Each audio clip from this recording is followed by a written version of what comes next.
တလုံးစားဘူးသူကျေးဇူးတဲ့လုံပေါင်းများစွာစားလာခဲ့တဲ့မိဘကျေးဇူးကိုပြန်ဆက်ဖို့အတွက်လူတွေဟာဝန်လေးနေပေမဲ့ကိုယ့်ကိုတစ်ချိန်တစ်ခါလောက်ကဲတင်ပြီးတော့ထမင်းတစ်နက်လောက်ကျွေးဘူးတဲ့ပုဂ္ဂိုလ်ကိုကျေးဇူးရှင်ကြီးလို့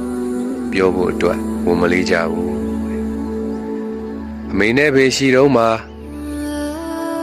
အမေနဲ့ဖေကိုမှီပြီးတော့ရတဲ့ကုသိုလ်တွေစူးစမ်းပြီးတော့လုပ်ကြရမှာဘဝဆိုတာခဏလေးပါအမေလို့ခေါ်ခွင့်ရှိနေတော့အဖေလို့ခေါ်ခွင့်ရှိနေတော့မှာအမေကိုမှီပြီးရနိုင်တဲ့ကုသိုလ်တွေအဖေကိုမှီပြီးရနိုင်တဲ့ကုသိုလ်တွေကိုစူးစမ်းပြီးတော့ပြုလုပ်ကြရမှာဖြစ်တယ်အမေမှလည်းပဲအချိန်ကန့်သတ်နေရှိတယ်ဖေဟာလည်းပဲအချိန်ကန့်သတ်နေမိမိဟာလည်းအချိန်ကန့်သတ်နေဖြစ်တယ်ဒါကြောင့်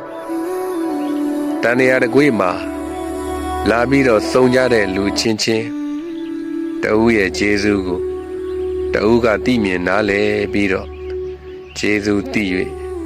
ကျေးဇူးဆက်နိုင်တဲ့ပုဂ္ဂိုလ်များဖြစ်နိုင်ကြပါစေ